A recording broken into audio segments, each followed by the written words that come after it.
कहानी शुरू होती है एक रहस्यमयी जंगल से, जहाँ हर कदम पर खतरा है, हर आवाज़ के पीछे मौत छुपी है। और यह इंसान ही नहीं बल्कि हजार साल पुराने ज़ोंबी भी जिंदा है। आज की कहानी है एनाकोंडा कार्स्ट जंगल की। तो चलिए शुरू करते हैं इस शानदार सफ़र को। पर उसके पहले जल्दी से वीडियो को लाइक कीजिए और चैनल को सब्सक्राइब ज़रूर करें ऐसे ही मूवीज़ एक्सप्लेन वीडियोस देखने के लिए। कहानी शुरू होती है कुछ लोगों से जो एक खतरनाक मिशन पर निकले हैं। उनका मकसद है जंगल के अंदर जाकर एक खास डिलीवरी पूरा करना। एक आदमी फ़ोन पर बात कर रहा होता है और कहता है कि उन्हें वहां पहुंचने में 3 दिन लगेंगे, लेकिन साथ ही ये भी कहता है कि अगर सब ठीक रहा तो यानी शुरुआत से ही हमें पता चल जाता है कि ये सफ़र आसान नहीं होने वाला। अचानक नेटवर्क चला जाता है और माहौल और डरावना हो जाता है। जंगल में चलते चलते अचानक एक आदमी पर सांप हमला कर देता है। सब लोग घबरा जाते हैं, लेकिन पता चलता है कि वो सांप जहरीला नहीं है। यहाँ से हमें समझ आता है कि ये जंगल खतरों से भरा है और हर पल सतर्क रहना ज़रूरी है।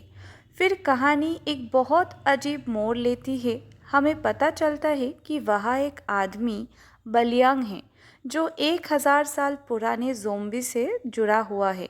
वो ज़ोंबी उसका कज़िन बताया जाता है और वो कहता है कि इस समुद्र या जंगल में इलाके में सब एक दूसरे के रिश्तेदार हैं। अब यहाँ से फिल्म का टोन पूरी तरह बदल जाता है।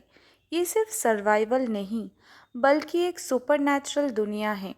एक सीन में बताया जाता है कि ज़ोंबी खड़े खड़े सोते हैं तो एक आदमी वही प्रैक्टिस कर रहा होता है। यह फिल्म हल्की फुल्की कॉमेडी भी दिखाती है ताकि डर और मज़ा दोनों बने रहें। अब धीरे धीरे पता चलता है कि ये लोग यहाँ किसी डील या इन्वेस्टमेंट के लिए आए हैं। उनका लीडर कहता है एक दिन की भी देरी हुई तो पूरा प्लान खराब हो जाएगा। इन्वेस्टर इंतज़ार नहीं करेगा। यानी यहाँ सिर्फ जंगल से बचना ही नहीं बल्कि एक बड़ा पैसा या डील भी दाव पर है। उनके सामने एक मुश्किल आ जाती है। आगे का रास्ता पानी या मलबे से बंद हो जाता है। कोई कहता है कि दूसरा रास्ता ले सकते हैं, लेकिन उसमें और ज़्यादा समय लगेगा जो उनके लिए संभव नहीं है। तब एक आदमी कहता है, मैं पहाड़ उड़ाया करता था, हल्के में मत लो मुझे। इससे पता चलता है कि टीम में कुछ लोग बहुत खतरनाक और ताकतवर हैं। फिर अचानक माहौल बदल जाता है। कुछ अनजान खतरा उन पर हमला कर देता है। लोग चिल्लाने लगते हैं, बचाओ बचाओ। सब भागने लगते हैं। कोई गिर जाता है, कोई घायल हो जाता है। पूरा सीन बहुत ही कोटिक और डरावना हो जाता है। तभी एक लड़की की एंट्री होती है। वो किसी को बचाती है। जिस आदमी की जान बचती है वो कहता है, तुमने मेरी जान बचाई, शुक्रिया। लेकिन लड़की जवाब देती है, नहीं, तुमने मेरी जान बचाई है। यहाँ एक रहस्य पैदा होता है। आखिर इन दोनों के बीच क्या कनेक्शन है? लड़की बताती है कि कुछ समय पहले उसके साथ एक हादसा हुआ था और ताबूतों ने उसकी जान बचाई। अब यहाँ से कहानी और भी रहस्यमयी हो जाती है। ताबूत कैसे किसी को बचा सकते हैं? क्या ये ज़ोंबी से जुड़े हैं? आखिर में एक छोटा सा सीन आता है जहाँ किसी के कान में कुछ अजीब चीज़ दिखती है। कोई कहता है, इतना छोटा होकर भी कितना घूम रहा है। ये संकेत देता है कि जंगल में सिर्फ बड़े खतरे ही नहीं बल्कि छोटे छोटे लेकिन घातक जीव भी मौजूद है। दोस्तों, कहानी वहीं से आगे बढ़ती है जहां हालात और भी ज़्यादा खतरनाक हो चुके हैं। जंगल के अंदर अफरा तफरी मची हुई है।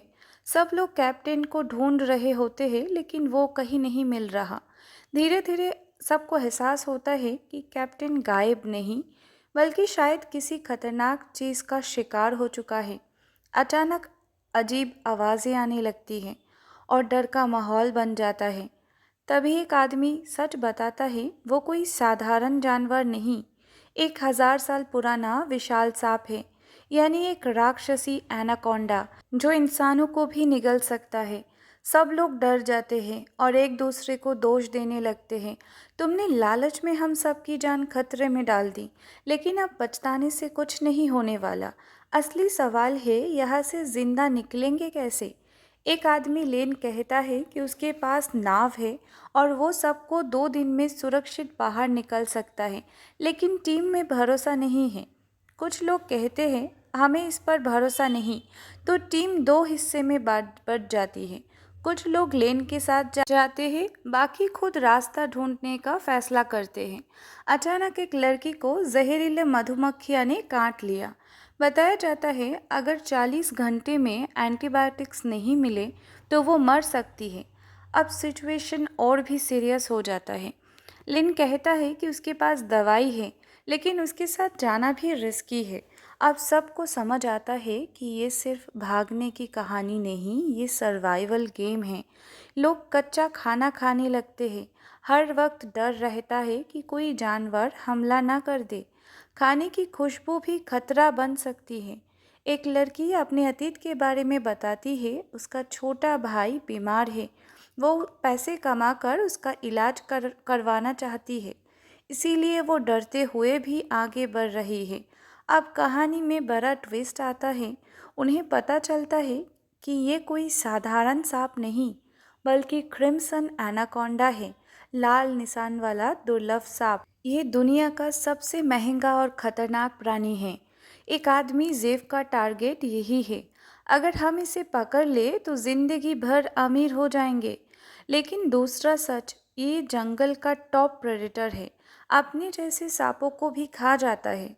अचानक कोई पानी की तरफ भागता है, जैसे किसी अजीब बीमारी के असर में हो। बताया जाता है अगर इन्फेक्शन बढ़ गया तो इंसान पागलों की तरह पानी ढूंढता है और उसी में मर जाता है। अब लेन एक रिस्की प्लान बताता है। हमें पानी के रास्ते से जाना होगा। फायदा, जल्दी बाहर निकलेंगे। नुकसान, पानी में वही खतरनाक सांप है। अगर दूसरे रास्ते से जाए 2 दिन लगेंगे। पानी से जाए जल्दी, लेकिन मौत का खतरा। आखिर में टीम के सामने बड़ा सवाल है, जान बचानी है या शॉर्टकट लेना है, सांप से भिड़ना है या भागना है। और कहानी यहीं पर एक बड़े सस्पेंस के साथ रुक जाती है। कहानी आगे बढ़ती है टीम से, जो घने जंगल में तेजी से आगे बढ़ रही होती है। उनके लीडर जेफ बहुत ही चालाक और खतरनाक इंसान है। वो कहता है मैंने अपना वादा निभाया, अब तुम्हारी बारी है। यानी ये कोई नॉर्मल ट्रिप नहीं, ये एक डील है जिसमें हर कोई किसी लालच के लिए यहाँ आया है। जंगल के अंदर जाते ही उन्हें पता चलता है कि यहाँ एक विशाल एनाकोंडा रहता है, जो इंसानों को भी निगल सकता है और जिसे पकड़ना लगभग नामुमकिन है। एक आदमी चेतावनी देता है, ये कोई साधारण सांप नहीं है, लेकिन जैब को इससे कोई फर्क नहीं पड़ता, क्योंकि उसका प्लान कुछ और ही है। धीरे धीरे जैब की सच्चाई सामने आती है। उसने इस टीम पर पैसा सिर्फ एनाकोंडा के लिए नहीं लगाया, बल्कि इंसानों के अंग बेचने के लिए भी। वो कहता है दिल, फेफड़े, किडनी, इनकी बहुत कीमत है। अब समझ आता है कि ये मिशन सिर्फ शिकार का नहीं, बल्कि धोखे और मौत का खेल है। जब टीम को सच्चाई पता चलती है, सब लोग डर जाते हैं। कुछ लोग गुस्से में आ जाते हैं और कुछ भागने की कोशिश करते हैं। लेकिन जंगल इतना खतरनाक है, बाहर निकलना आसान नहीं है। हर तरफ खतरा ही खतरा है। जेफ पहले सर्कस में काम करता था, जहाँ जानवरों को कंट्रोल किया जाता है और जो काम नहीं करता उसे हटा दिया जाता है। अब वो इंसानों के साथ भी वही कर रहा है। एक लड़की उसे जवाब देती है, मैं जानवर नहीं हूँ, मैं जिंदा रहने के लिए कुछ भी कर सकती हूँ। यहाँ से कहानी में सर्वाइवल का असली गेम शुरू होता है। जेफ और उसकी टीम एनाकोंडा को पकड़ने के लिए जाल बिछाते हैं। बड़े बड़े ट्रैप लगाए जाते हैं। सब लोग इंतज़ार करते हैं कि कब वो फंसेंगे। और लेकिन असली ट्विस्ट ये है, वो नहीं जानते कि एनाकोंडा उनसे ज़्यादा चालाक है। अचानक जंगल में अजीब आवाज़ें आने लगती हैं, पेड़ हिलने लगता है और फिर हमला होता है। एनाकोंडा अचानक आता है और एक आदमी को पकड़ लेता है और उसे खींच कर ले जाता है। सब लोग डर के मारे भागने लगते हैं। अब हर कोई अपनी जान बचाने में लगा है। कोई चिल्ला रहा है, कोई रास्ता ढूंढ रहा है, कोई अपनी दोस्त खो चुका है। जिमी जिमी जैसे आवाज़ गूंजने लगती है। लेकिन अब किसी को नहीं पता कि कौन जिंदा है और कौन नहीं। एक लड़की अली खतरे में फंस जाती है। वो अपनी दोस्त से कहती है, अगर कोई मेरे बारे में पूछे तो कहना मैं खुश हूँ। ये सीन बहुत इमोशनल है क्योंकि उसे लगता है कि वो अब नहीं बचेगा। अब कहानी सिर्फ इंसान वर्सेस एनाकोंडा नहीं रही। इंसान आपस में भी लड़ने लगते हैं। कोई किसी पर भरोसा नहीं करता। हर कोई सिर्फ खुद को बचाना चाहता है। जेफ अब पूरी तरह विलेन बन चुका है। जेफ का प्लान धीरे धीरे फेल होने लगता है। ट्रैप काम नहीं करता, लोग मारने लगते हैं और एनाकोंडा भी और ज़्यादा खतरनाक हो जाते हैं। अब हालात ये है कि शिकारी खुद शिकार बन चुका है। अब बचे हुए लोग समझ जाते हैं अगर उन्हें बचना है तो उन्हें एक साथ मिलकर लड़ना होगा। लेकिन क्या वो ऐसा कर पाएंगे या फिर एक एक करके सब खत्म हो जाएंगे?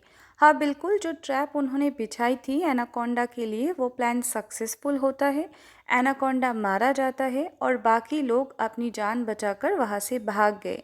तो दोस्तों, ये थी हमारी आज की कहानी। अगर आपको ये वीडियो पसंद आए तो लाइक ज़रूर करें और ऐसे ही मज़ेदार और रोमांचक वीडियो के लिए हमारे चैनल को सब्सक्राइब करना बिल्कुल ना भूलें।